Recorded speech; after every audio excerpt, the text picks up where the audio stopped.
students on the YouTube channel of Sri Nansagar Coaching Classes. If you like this video, please subscribe this channel. So, कालच्या video पर्यंत आपण काय बघितले की लॅमार्किझम म्हणजे काय, Darwin's theory of natural selection and speciation. आज आपण या व्हिडिओमध्ये last point of this chapter बघणार आहोत, that is the human evolution. So friend, आज आपण जी बायोडायव्हर्सिटी एवढी या अर्थवरती बघतो आहे, ही biodiversity, so that biodiversity that is formed, it is said to be formed from a simple element or the unicellular element. की ही एक बायोडायव्हर्सिटीची आपण अर्थवरती आता बघतोय, याची सुरुवात कशापासून झाली तर एका सिंपल एलिमेंट म्हणजे युनिसेल्युलर एलिमेंट पासून झाली. So let's start the how the human man is evolve और the human is getting evolve.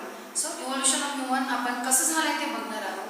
So about the 7,000 years ago, a last dinosaur was disappeared. कि 7,000 years ago, म्हणजे 7 crore years ago, 7 crore year ago काय झालं की last dinosaur जो होता तो disappear झाला आणि त्याच्या डिसअपियर झाल्यानंतर लगेच काय झालं की मंकी लाईक ॲनिमल्स जे होते ते क्रिएट झाले. So the monkey like animals are created and they are just like a modern lemur. आणि ते कशासारखे दिसत होते तर मॉडर्न लेम्यूर सारखे दिसत होते. सो आफ्टर दॅट कशा प्रकारे इव्होल्युशन होत गेलं ह्याचं आपण डायरेक्टली ओरली न बघता आपण त्याचा एक चार्ट नुसार त्याचं प्रेझेंटेशन बघणार आहोत. सो बघा इकडे,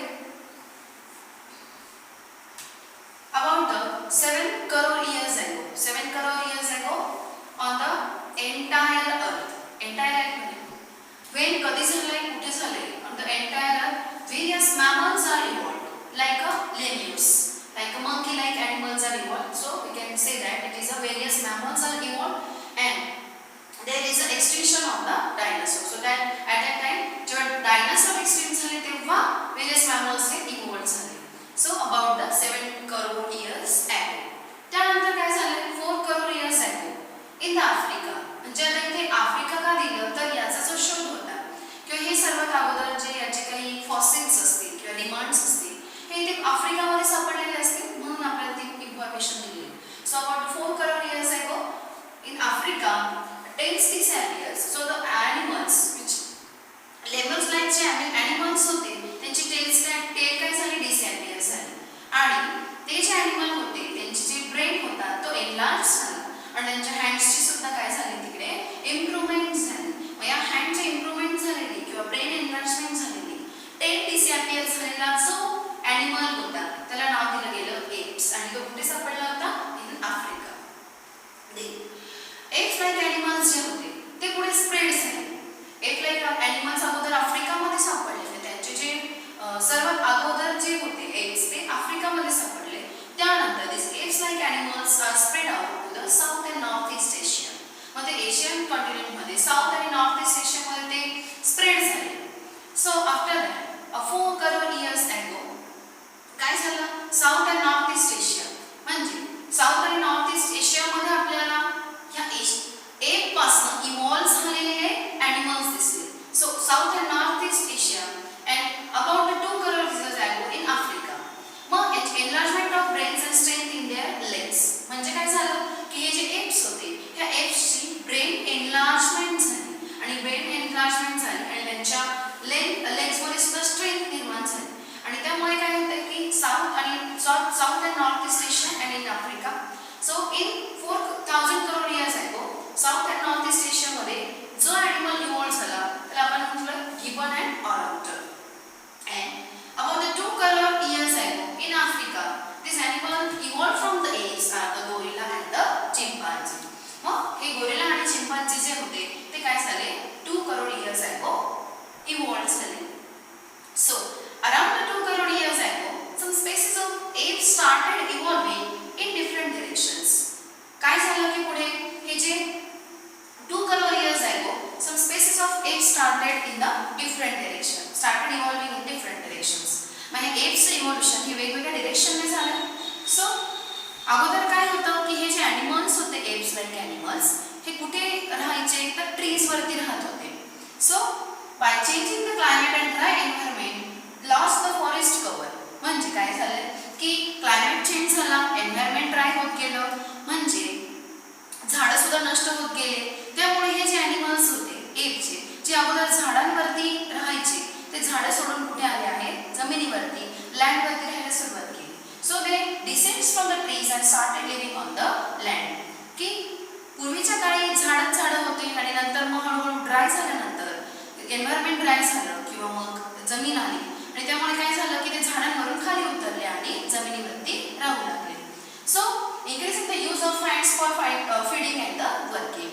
मग काय झालं की जेव्हा ते जमिनीवरती राहायला लागले, तर जेव्हा ते झाडांवरती राहायचे तेव्हा त्यांच्या चारही पायांचा त्यांना उपयोग करावा लागत होता.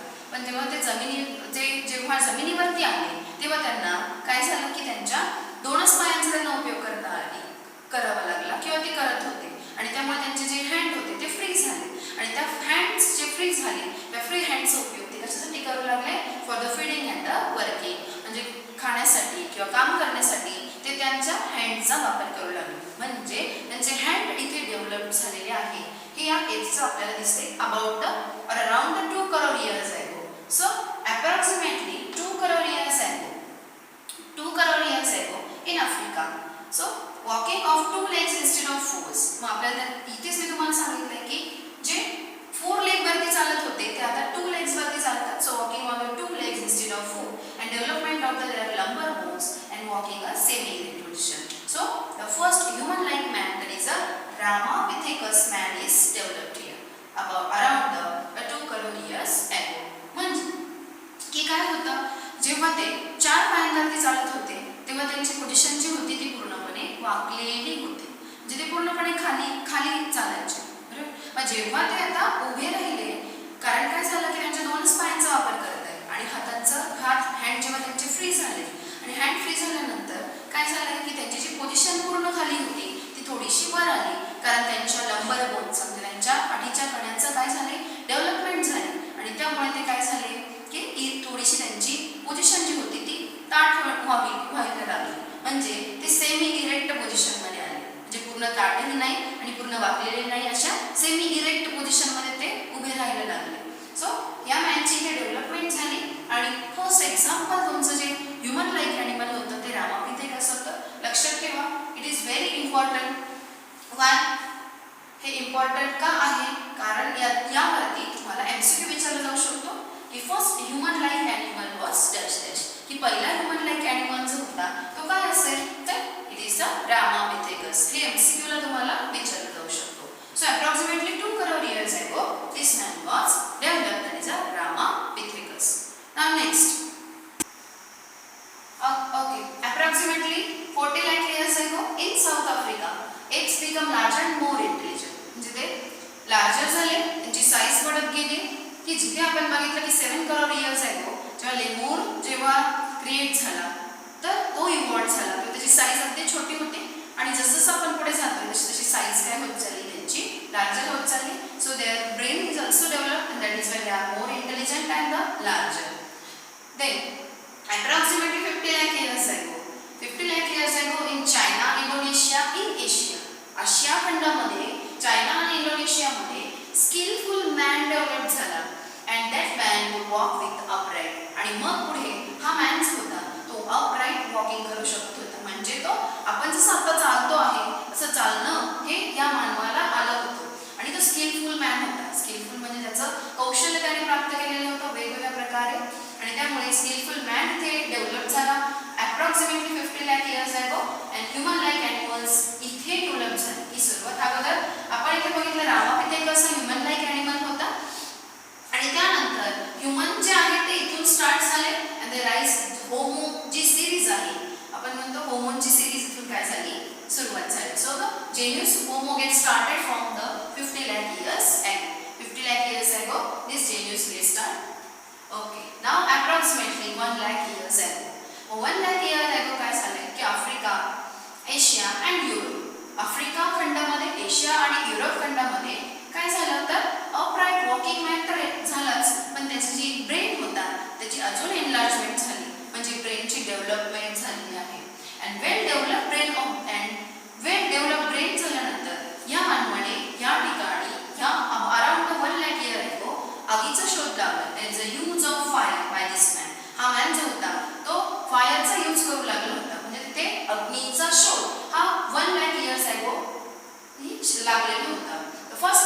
दिस wise man Homo sapiens. So होमोची सुरुवात इथे झालेली आहे आणि याचा फर्स्ट मेंबर जो होता होमो सॅपियन्सचा that is a Neanderthal man. कोण आहे तो? Neanderthal man. सो तुम्हाला this is also important friends. हे सुद्धा इम्पॉर्टंट आहे because it is also asked for the MCQ. हे सुद्धा एमसीक्यू ला विचारलं जातं. First member of Homo sapien is what? So first member of Homo sapien is Neanderthal man and this man was very intelligent. म्हणजे आपण अगोदरचे जे man's बघितले आतापर्यंत यांच्या तुलनेमध्ये हा जो मॅन होता हा जास्त इंटेलिजंट होता, मोर इंटेलिजंट होता.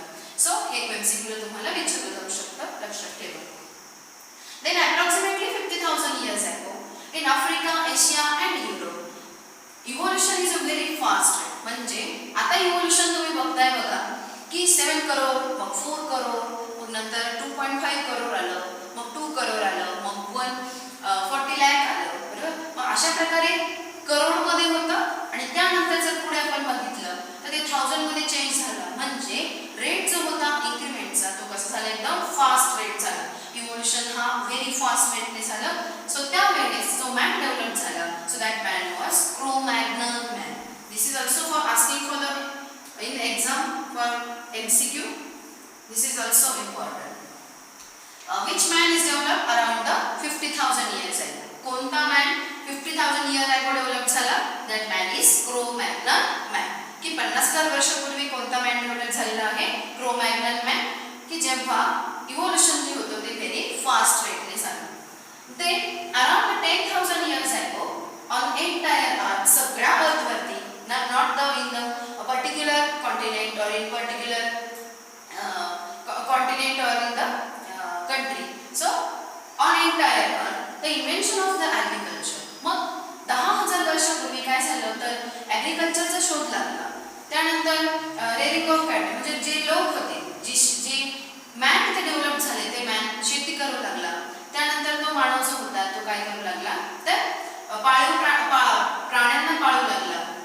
त्यानंतर establishing the cities and civilization, त्या ठिकाणी एकत्रित येऊन त्यांची कल्चरल डेव्हलपमेंट झाली, त्यामुळे तिथे शहरं निर्माण झाली किंवा ते एका ठिकाणी राहू लागले, त्यामुळे सिव्हिलायझेशन निर्माण झालं आणि त्यांची जी संस्कृती होती संस्कृती सुद्धा काय झाली तिकडे डेव्हलप झाली. सो अशा प्रकारे शेती असेल किंवा पाळीव प्राणी वापर करणे किंवा प्राण्यांना पाळणे, पशुपालन करणे या गोष्टी तिकडे झाल्या. शहरीकरण झालं म्हणजे ते एकत्रित राहू लागले, सिव्हिलायझेशन झालं, त्यानंतर त्यांची संस्कृती डेव्हलप झाली. तो जो मॅन होता that man is homo sapien. We call it as a wise man. त्याला आपण काय म्हणतो? वाईज मॅन असं म्हणतो. So this wise man is develop around 10,000 years ago. So then 5,000 years ago on entire earth, पुढे जे होतं ते सगळी डेव्हलपमेंट जी होती ती पूर्ण अर्थवरती झालेली आहे. So invention of the art of writing. So 5,000 वर्षापूर्वी लिहिण्याची कला मानवाला अवगत झाली की हळूहळू शोध लागत गेले. अगोदर आगीचा शोध लागला, नंतर शेतीचा शोध लागला. मग अशा प्रकारे पुढे जसे जसे शोध लागत गेले 5,000 वर्षापूर्वी कशाचा शोध लागला? आर्ट ऑफ रायटिंगचा. आणि ऑब्वियस आहे की आर्ट ऑफ रायटिंगचा शोध लागला म्हणजेच त्या ठिकाणी हिस्ट्रीला सुरुवात झाली. म्हणजे 5,000 वर्षापूर्वी हिस्ट्रीला सुरुवात झाली. This is the beginning of historical period. तुम्हाला हे पण विचारलं जाऊ शकतं की when was the historical period start? So historical period start about the 5,000 years ago. So that man evolved is called as a modern man. आणि जो man evolved झाला त्याला म्हणतात modern man. So after that around 4,000 years ago on entire earth a emergence of modern sciences. मग 400 years ago and 200 years ago की 400 years ago काय झालं? 400 वर्षापूर्वी मॉडर्न सायन्सेस जे होते ते डेव्हलप झाले. मॉडर्न सायन्सेस जे होते ते इमर्जन झाले. म्हणजे या मानवाने सायन्सचा शोध लावला आणि हे सायन्सेसने हे वर्किंग त्यांचं जे काही इस्टॅब्लिशमेंट होती वेगवेगळ्या प्रकारची ती इथे डेव्हलप झालेली आहे.